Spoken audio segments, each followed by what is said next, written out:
Парите на предприемачите.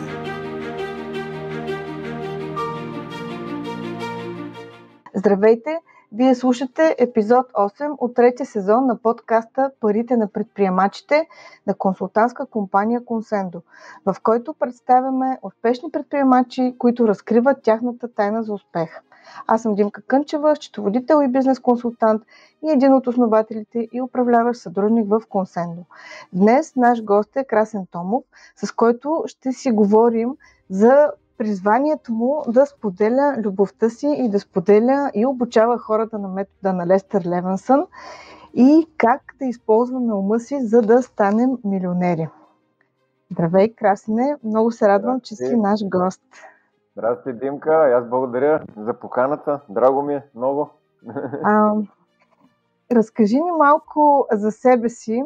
Кой си ти? Тук съм провокирана, така че задам въпроса от заглавието на едно от последните обучения, които правиш в платформата на Фейсбук, видях кой съм аз.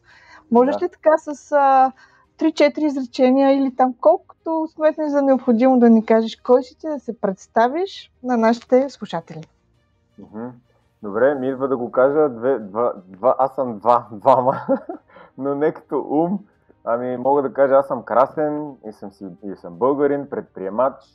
В Щатите съм бил 10 години, там развих няколко бизнеса и сега в момента в България споделям един метод, който е също от американски, бих казал, предприемач и след това човек, който освобождава всички нелюбящи чувства в себе си и става мултимилионер, просто когато използва ума си съзнателно. Това е едната версия, историята на Красен. А това, което преподавам е, така да се каже, нещо, което всеки е. Това, което гледа зад очите твоите, зад моите очи. Това, дето се молиме в църквата, това реално сме ние, но ние трудно си задаваме, така рядко се запитваме кой съм аз реално, защото живота е толкова бърз, че ние просто нямаме време да спрем, да кажа, кой толкова иска тия милиони? Кой реално ги иска? Аз съм, ама реално за какво си ти? Да съм щастлив и като имаш всичко и чак тогава човек се каза, кой съм аз? Реално този въпрос е последната инстанция, когато имаме всичко. И човек си заслужава да му обърне внимание преди да има всичко, защото понякога живота приключва и чак тогава има всичко. Да, и какво значи да имаш всичко? Това е доста широка тема. Искам да те питам, ти защо реши да станеш предприемач и да не си намериш нормална работа, както казват хората, да учиш в Щатите и да правиш бизнес? Кое те насочи на там? Как взе това решение за себе си?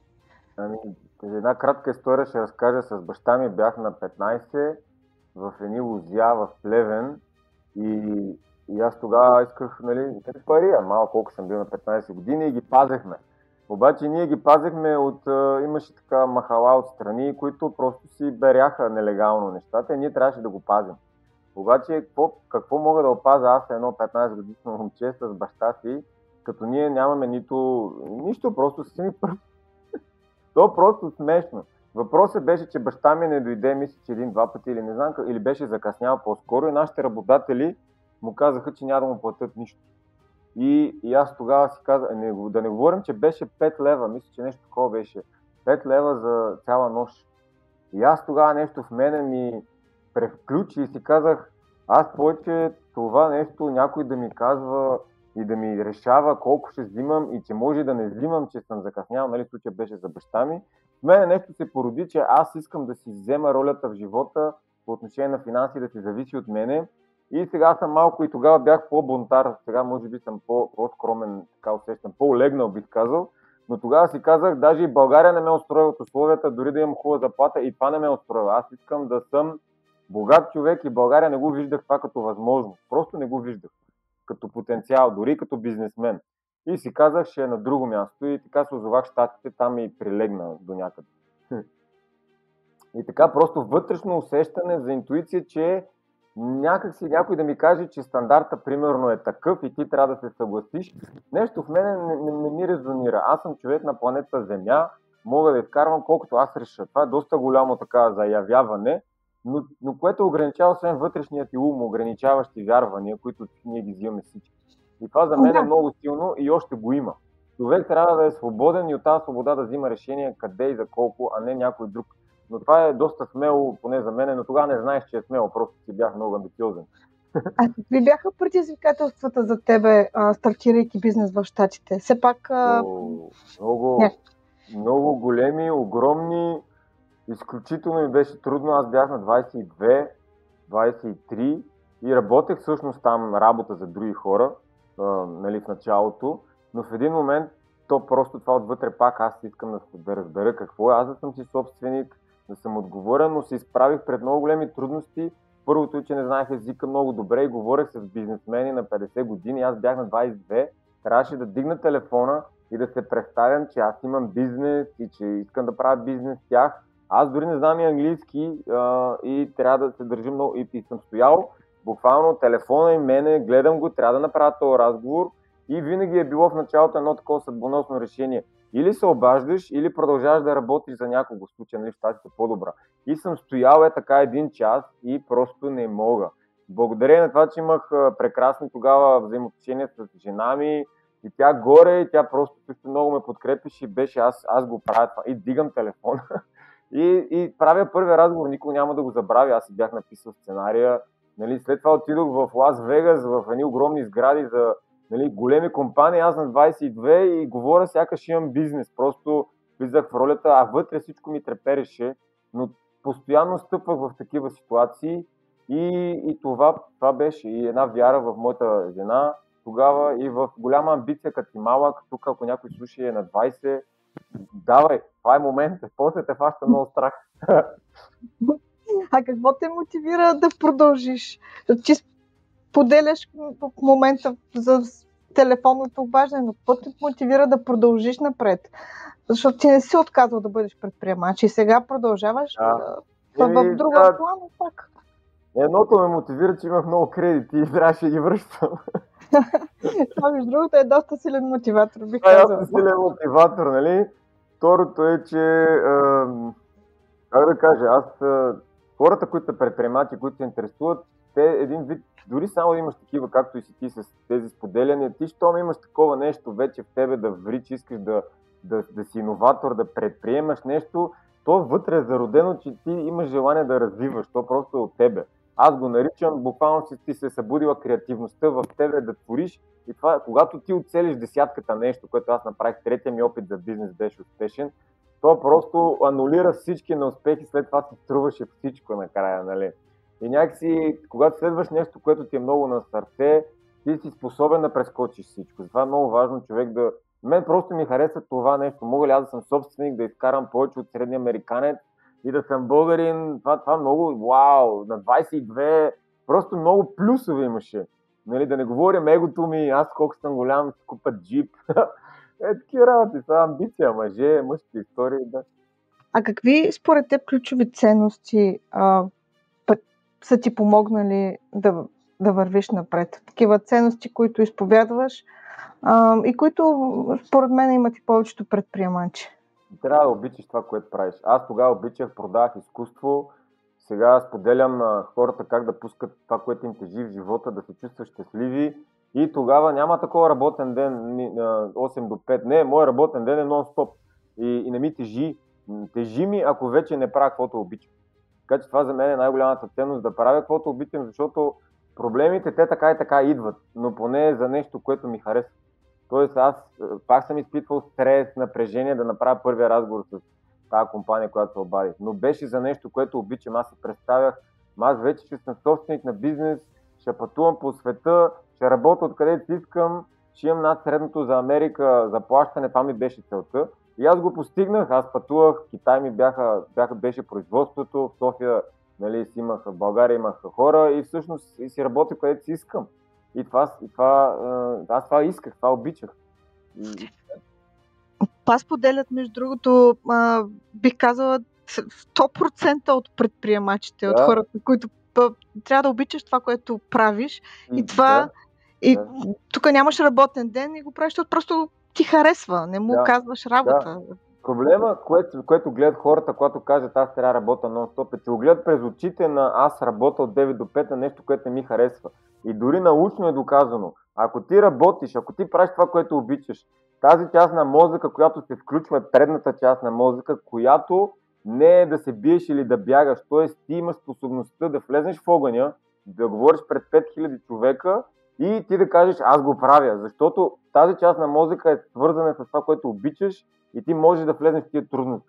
Обаче ако реша да работя, примерно, защо трябва да си плащам сметките, това е защото ме е страх и тогава се включва друга част от мозъка. И тогава аз, ако трябва да говоря пред 5000 човека, аз ще се разболея, но няма да отида там, защото съм активирал друга част. Затова първо трябва да обичам това, което правя. А ако не знам какво е, просто да си сложа намерение, искам да работя това, което ми харесва и обичам и не ме интересува как ще стане и то ще се появи. Но трябва да има така наглас. Аз така гледам всичко. А сега искам да те питам в настоящия момент за метода на Лестър. Как го откри и всъщност как помага? И ти как помагаш? Как си полезен? Да, как го открих от Зор. То при мен е емоционален, финансов, всякакъв един вид и при него е така било, но открих го от едни американци, които са ученици на ученици, както и аз съм негов ученик, така може да се каже, от негови ученици. Но реално бях в една мъжка група по Zoom, както сега сме онлайн, и тя беше точно как да си зрял съзнателен мъж и просто самия водещ, както аз сега съм водещ в България, просто водеше друг мъж, като приеме в себе си той да е зрял съзнателен, автентичен мъж, такава беше темата и пускаше нещо, което вътре в тялото му оказваше, че не е така. И на мене ми ставаше същия начин, нещо ми беше тежко, почваше да ми се гади, излизаха някакви емоции. Но след тази, така да се каже, сесия, сеанс, изключително добре се почувствах. Стана ми едно леко, една светлина, почувствах се толкова добре, си викам, Боже, какво е това? И почнах да любопитствам и открих така Лестър. От чисто така нещо разбрах колко е хубаво, но не финансово да ми е пълен джоба, а душата да ми е пълна. Така се усети. И аз всъщност тогава разбрах, че аз търся финансова свобода или да съм милионер, защото се чувствам свободен вътрешно. Но това беше директен път. Като пуснеш емоциите, се чувстваш добре. Тогава открих Лестър и разбрах неговата история и буквално, че ние търсим това навънка, нали, както ти сега водиш и подкаста, ние търсиме, за да се почувстваме свободни, да може да се отпусна заради тези емоции. Но дали навънка, дали навътре, постигнем ли свободата, тя е външна, вътрешна, все свобода. Ако е истинска. И така го открих. И това аз споделям в България, което Лестър е поделял с неговите ученици.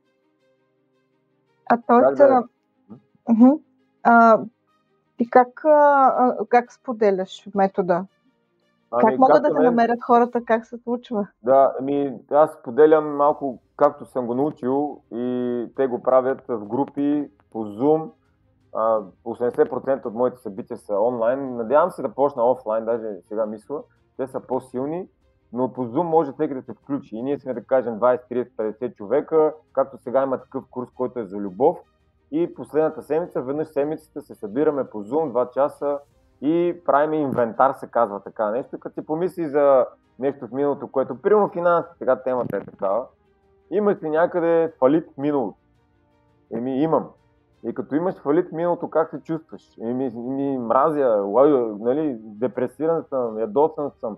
Докато имаш такива негативни чувства, този фалит ще си го носиш вътре в съзнанието си, защото когато държим нещо негативно, ние не го приемаме и като не го приемаме, каквото държим в ума си, то просто е физика. Лестър обяснява, каквото държиш в ума си, и Айнщайн е същото. Каквато ти е вибрацията, такова ще привлечеш. И докато имаш негативно отношение към фалита, ти просто ще продължаваш да фалираш в бъдеще. Ще имаш фирми, пак ще фалираш, или пак никога повече няма да правиш бизнес. Един път ти провал, чао. А тук с този метод можеш да пуснеш тази негативна емоция. Той вече е минало. Не мога, аз съм гневен. Какво ти помага гнева? И тук е един лека по лека, стъпка по стъпка да пуснем тези нелюбящи чувства. И това е правило. Пуснал ги е и след това от място на любов човек може много лесно да получи и да приеме. Нали? Аз съм по този път. Това, което споделяш, е изключително ценно. Аз в опита си с предприемачи също виждам такива модели на поведение, които примерно през 2, 3, 5 години се повтарят. Човек да достига отново и отново до фалит. Успява, вдига се и после изведнъж пак пада. Тоест, всъщност, това, което ти правиш е да помагаш и нали, аз говоря в ролята на това, че нашите подкасти са главно за предприемачи. Тоест ти можеш да помогнеш на един предприемач, който е преминал през такива тежки моменти и не знае какво се случва. Чрез метода на Лестър всъщност ти, както се казва, може да разбере откъде идва и да промени играта. Абсолютно, да. Ние направихме курс за пари, тук той свърши преди един месец, сега за любов. Но няма разлика каква е темата. Дали ще е интимни взаимоотношения, дали са финанси. Но човек, ако си повтаря някакъв модел, примерно на финанси, както казваш сега, той на подсъзнателно ниво иска да фалира. Той се саботира сам и Лестър го обяснява, Буда, всички знам, че е малко духовно, но между духовно и материално няма разлика. Просто е едно и също. Но ние докато харесваме нещо, докато искам аз да запаля цигара, защото ми е вкусна с кафето и после да я осъда тази цигара, че защо пуша зле ми е, докато аз имам мнение положително или негативно за нещо, цялото му внимание е там. Така че аз ако имам негативно отношение към фалит, аз рано или късно ще си се фалирам. Ще го направя така. И реално начинът да стане това с този метод е да приемеш това, което чувстваш. Ако чувстваш, че имаш гняв, че си фалирал, методът е просто да го пуснеш. И като отидеш на ниво кораж и любов, ще бъде, не мен интересува колко пъти се фалирам, аз съм успешен. И когато станеш такъв, аз се заявявам, всичко, което е неуспешно, ще си тръгне. Аз това преподавам и на... Нали, това споделям, аз също го правя по този процес, този път и е най-хубавото е, че не че ще ти стане само хубаво навънка, ами вътре душата ще ти е окей. Аз ако съм окей, че ще фалирам, какъв е проблема? Нали? Аз съм свободен. Не е лошото, което може да се случи, ако го приемеш, т.е. всъщност и се чувстваш комфортно с това, то не е проблем. Не е проблем. Проблемът си мислим, че ще остана на улицата. Това е мисъл. И докато аз я приемам тази мисъл, тя в някакъв момент може да се манифестира, но няма нужда да преживяваме всяка мисъл. Ние ако преживеем всяка мисъл, ние тук ще се изпотрепяме. Въпросът е, че тази мисъл трябва може да ви кажа да и я обичам те и те пускам или само да й позволя и след това да си сложа мисъл. Това, което това е темата на този подкаст беше, че ако сега аз държа мисъл, че съм милионер, а не че казвам всеки път, когато успея, аз фалирам. Ами каква ти е мисълта? Всеки път, като успея, аз фалирам. И каквото кажеш, това е. И затова ние трябва тия мисли да ги пускаме и просто вътрешно аз съм успешен. Кой може да ми каже, че не съм успешен? Освен аз. Да. За пореден път и ти доказваш моята теория, че това, което мислим, всъщност това, което визуализираме, това материализираме. Абсолютно, абсолютно. И затова само трябва да е положително и любов. Звучи абсурдно. Не ми е хубаво, като звучи абсурдно, какво току-що казах. Абсурдно! Понеже името на нашия подкаст е парите на предприемачите, искам да те попитам сега тебе като предприемач в настоящия момент, ти правиш ли си стратегии за управление на фирмените финанси? И всъщност имаш ли стратегия за управление на фирмените финанси? В момента нямам. И не значи, че е грешно или правилно, но виждам, че като предприемач това е наложително. Това е задължително. Нали? Но аз в момента в моя процес, където се намирам с този метод, който го споделям, съм главно 90% съм само аз. Т.е. не съм развил да имам служители, заплати. Т.е. когато ти наистина трябва да се разпределяш ресурсите и как финансите, нали, те са зависимост от твой обем на работа. Когато това се случи. Но примерно както е, нали, имам си счетоводител в случая, нали, ти ми си помагаш с това нещо. Реално аз си разпределям по този начин, нали, виждам колко приходи идват, колко разходи, но виждам какви проекти, продукти трябва да правя, но не ги вкарвам толкова стриктно като месец за месец, като план за напред, защото според мен аз не съм в тази фаза, която вече да дойде по този начин. Защото в началото, когато тръгне един бизнес, ти трябва да си гъвкав, за да можеш да видиш този бизнес колко е стойностен. Аз вече навлизам малко за бизнес тук, но да видиш колко е стойностен. В началото трябва да си гъвкав, след това с времето може да си не толкова гъвкав, но структурата да те пази. Нали, тя да бъде стабилна, а ти да си гъвкав в структурата. Така че е много важно да си отговорен за финансите, но съвсем началото това е като все едно да имаш 100 лева в джоба и примерно ти знаеш, че имаш пари за храна 10 лева, сметки 10 лева. Ти тия неща ги имаш в ума, така че в един момент вече трябва да стане. Нали? Но за мен е задължително и отговорно, иначе няма как човек да го развие това, ако не прави някакви планове. Нали, не трябва да ги прави. То даже е абсурдно, ако не ги прави.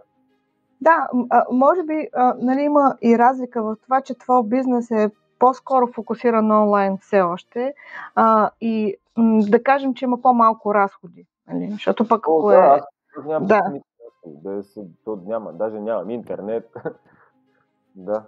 Да, нали, това е различното. Докато когато има бизнеси, които имат офиси, които имат разни други задължителни плащания, все пак трябва да се планират малко така по-внимателно. Искам като за финал на нашия разговор да кажеш кои са трите големи урока, големи поуки, които ти можеш да споделиш сега с нашите слушатели в пътя ти и като предприемач, и като човек. Особено ако някой е млад, защото аз съм на 40. Ако си на 20, препоръката ми е сега излез от България. Това е първото. Просто причината да излезнеш от България е защото дори не знаеш, че това, което говориш и мислиш, има нещо друго. Различно е. Трябва да пътуваш, за да видиш друга гледна точка. Ако можеш, излез и от Европа. Отиди в Щатите, колкото и отиди в Австралия и Япония и живей малко там, ако си на 20. Отиди, това на мен ми промени мисленето. Това беше първото. Излез от България, когато си млад. Второто е рискувай много, няма такова нещо, просто действай. Аз на 22 просто зарязах пицата там, когато работех за някого и си казах, аз ще продавам къщи. Нищо не продадох, рискувай и отказах се от това. После ще правя сайтове и това не стана, аз нищо не разбирам от програмиране. После направих сайт, други ми го направиха и нищо не разбирах от някакви ножове предлагах. Просто рискувай много пъти. Пробвай. И третото нещо, което бих казал, това е рисково обаче. Намери си хубава, подкрепеща жена, приятелка, която да вярва в тебе и дори нещата, ако както при мен, нали, аз се разделих с моята съпруга след това, но бих казал, че без подкрепа на партньор, изключително трудно, бих казал невъзможно, жената да подкрепя мъжа и обратното, ако сте жена предприемач, нека мъж да те намери и остави тази връзка. Трябва да имате обща посока, но това на мене ми даде ключа. Аз ако не бях женен, не бях заедно с партньор, тези три неща. Излезнах от България, показах другото. Рискувай, имай партньор до себе си. И четвъртото вече не е задължително, но с времето идва да разбереш, защото повечето хора не го разбират в началото. Прави това, което обичаш. Защото амбицията е в началото, мога да правиш всичко, обаче в един момент я изгаряш. Любовта не може да бъде изгорена. Любовта се гори, но не може да бъде изгорена. Това е. Много ти благодаря, Красене. Може да последвате Красен Томов във Фейсбук, нали така? Да, там може да ме намерят, могат да ми пишат налично, може да видят събития, има безплатни и така. За следващи събития, това беше 8-ми епизод от 3-ти сезон на подкаста Парите на предприемачите на консултантска компания Консендо. Кратки видеосъвети за бизнес и финанси може да следите в TikTok канала на Консендо, както и в профилите на компанията в социалните мрежи в Facebook и LinkedIn. Всички епизоди на подкаста може да слушате в каналите на Консендо в SoundCloud, Spotify и YouTube. Не забравяйте да се абонирате, за да получавате всички нови епизоди. А въпроси, на които искате да чуете експертни отговори, може да задавате както като съобщения в социалните мрежи, така и на нашия имейл office@consendo.eu. Парите на предприемачите.